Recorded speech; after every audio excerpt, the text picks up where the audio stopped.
रे जेठू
रूप पाहता लोचने सुख झाले ओ साजणे तो हा विठ्ठल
जय जय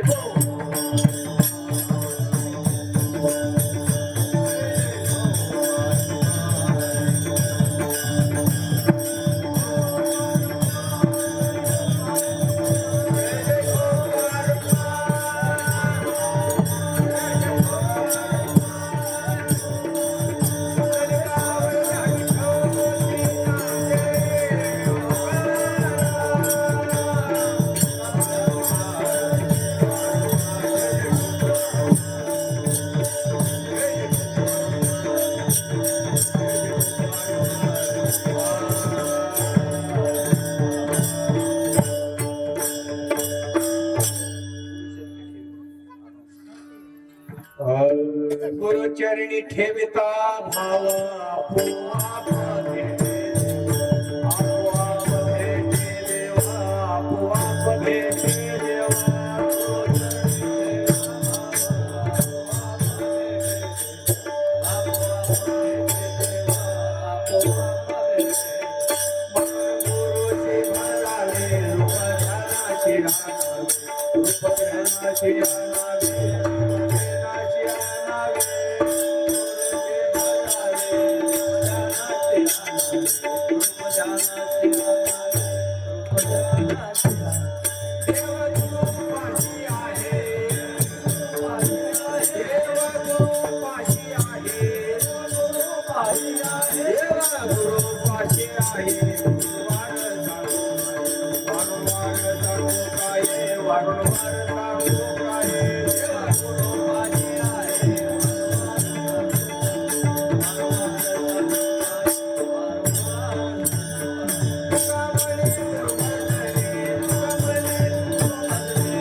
गुरुचरणी ठेविता भावा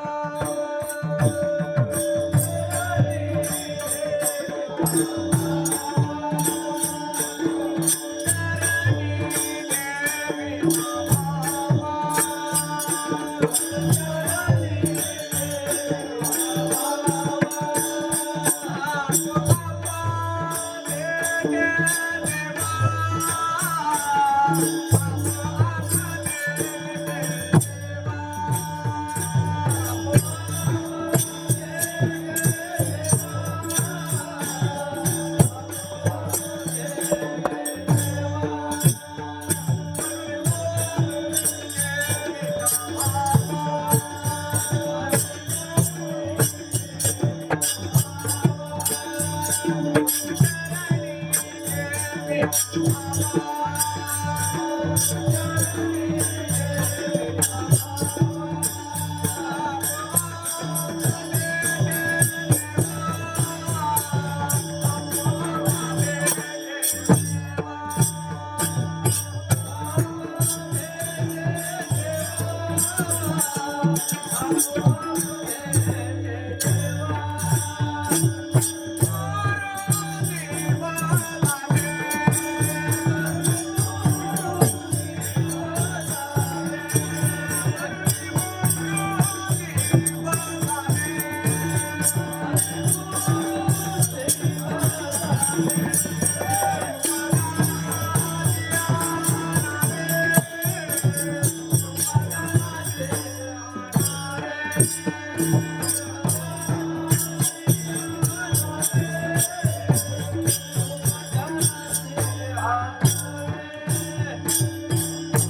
तुम्ही घ्या कोणतं घ्या या इकडे या नाही.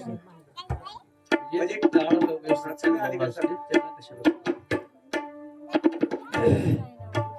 वक्रतुंड महाकाय सूर्यकोटि समप्रभ निर्विघ्नं कुरु मे देव सर्वकार्येषु सर्वदा. ओम भूर्भुवस्सुवः तस्य विदुर्वहेन्द्रः भर्गो देवस्य धीमहि धियो यो न प्रचोदयात्. सर्वमंगलमांगल्ये शिवे सर्वार्थसाधिके शरण्ये त्र्यंबके गौरी नारायण नमोस्तुते. ओम नमो भगवते वासुदेवाय नमः. पंढरीचे देवराया पंढरीचे देवराया पंढरीचे देवराया पंढरीचे देवराया दंडवत तुझे पाया दंडवत तुझे पाया दंडवत तुझे पाया दंडवत तुझे पाया दंडवत तुझे पाया.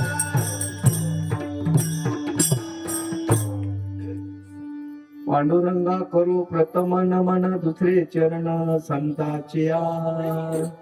तुमच्या कृपा जाणू कधीचा विस्तारो बाबा सद्गुरु दास तुका. पांडुरंगा करू प्रथम नमन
आज परमपावन आणि पवित्र महान योग धर्मनाथ बीज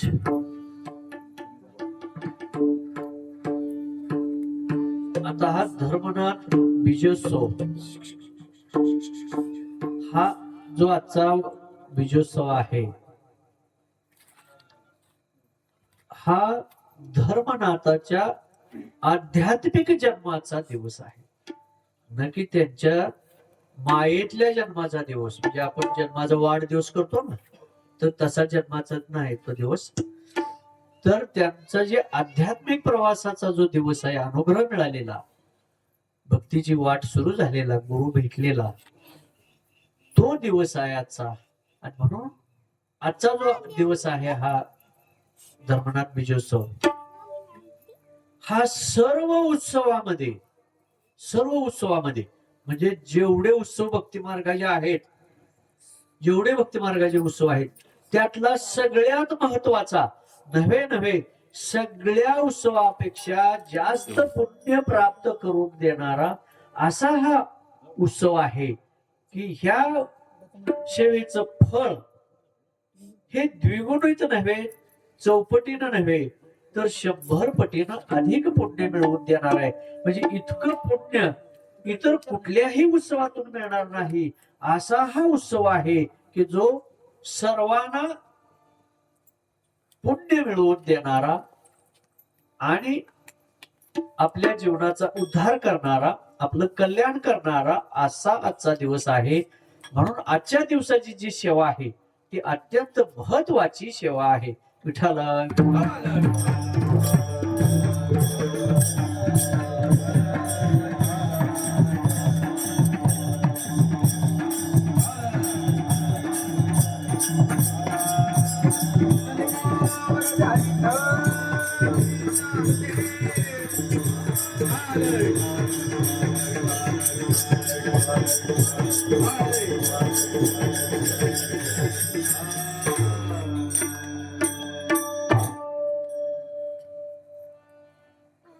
आणि ह्या उत्सवाचं खूप महत्व आहे कारण 9 नाथापैकी जे धर्मनाथ आहेत त्यांच्या आध्यात्मिक जीवनाचा तर प्रवास आहेच त्यांच्यावर गुरुने केलेल्या कृपेचा तोही महत्वाचा क्षण आहे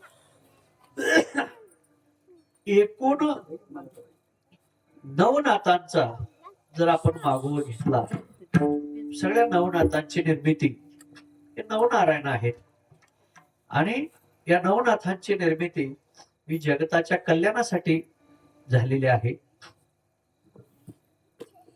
भगवान दत्तात्रेयांच्या आधिपत्याखाली हे तयार झालेले सगळे नवनाथ सगळ्यांच्या पाठीशी दत्तगुरूंचे आशीर्वाद सगळी प्रेरणा शक्तीचा स्रोत जो आहे तो दत्त भगवंताचा आहे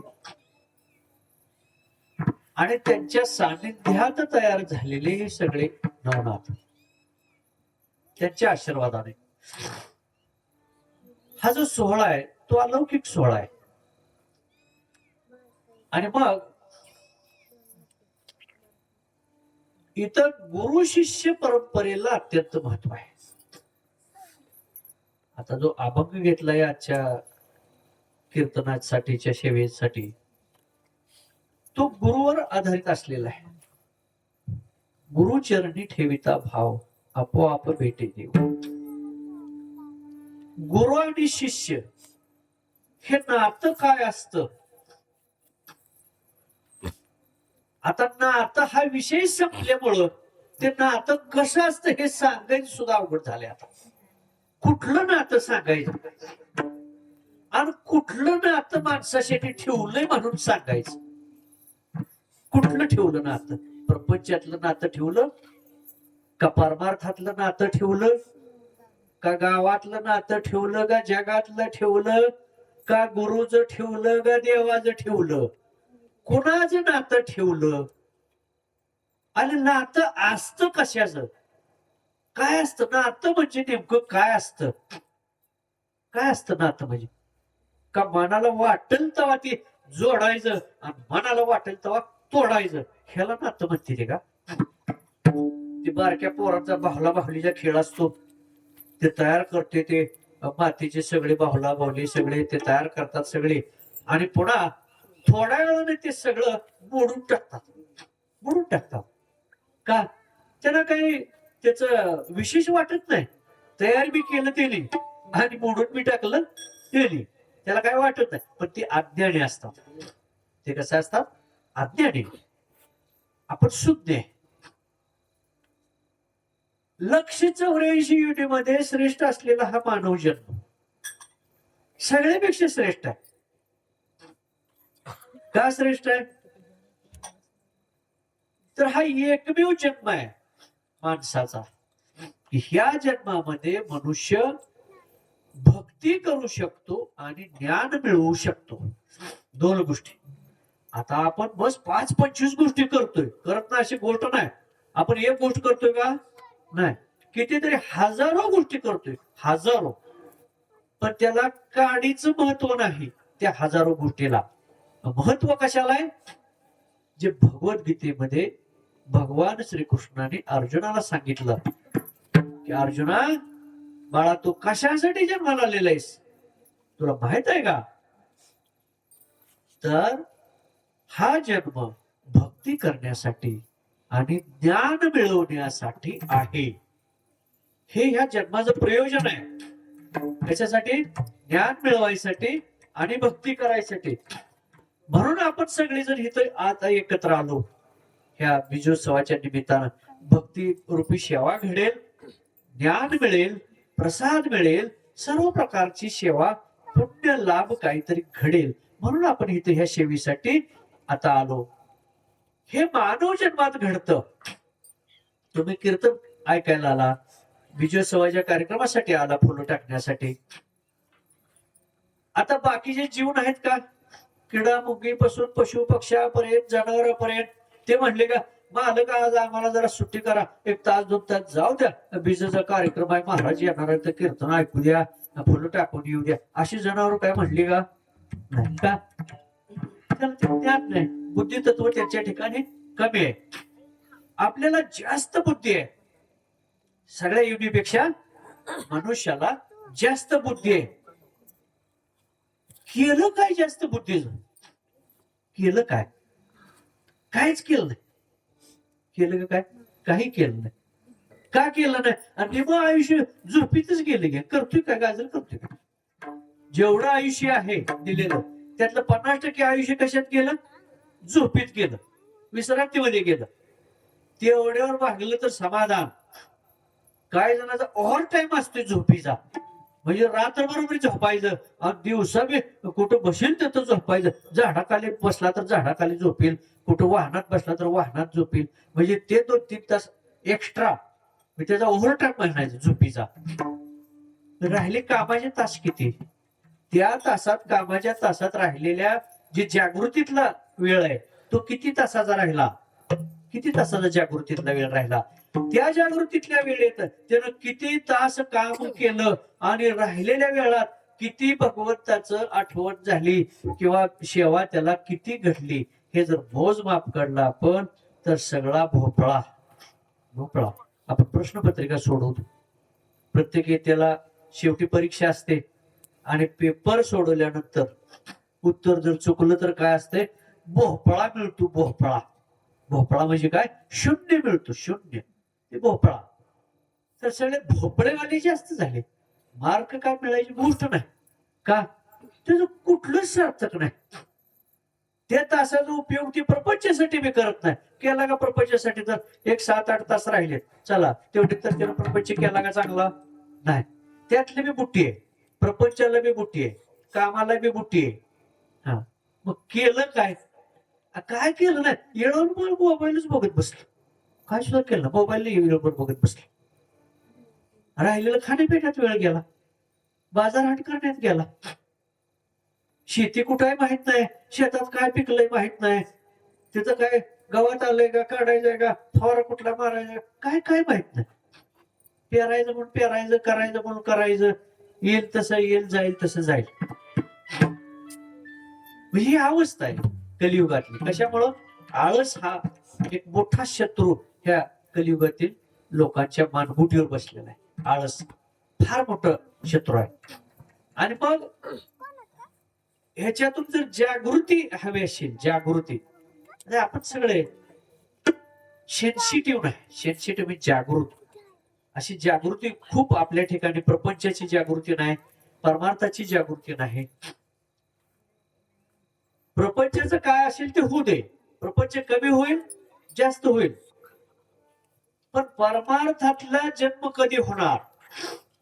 बघा, आपल्या सगळ्यांचा जन्म झाला की न झाला, आपण वाढदिवस साजरा करतो, सगळे केक वगैरे आणायचे, असे सगळा बर्थडे करायचा, फुगे लावायचे, सगळं करायचं. ते काय जन्माचा दिवस, वाढदिवस साजरा केला, जन्माचा दिवस साजरा केला, तो जन्म झाला म्हणून तो दिवस साजरा केला. जन्माचा वाढदिवस साजरा केला, ते जन्म कोणामुळे झाला ह्याचं ध्यानच नाही. ते कोणी जन्माला घातलं, कोणी पिंड घडवला, कोणी बुद्धी दिली आणि कुणी आपलं पालन पोषण केलं, ह्याच काही भान नाही. आम्ही फक्त जन्माचा वाढदिवस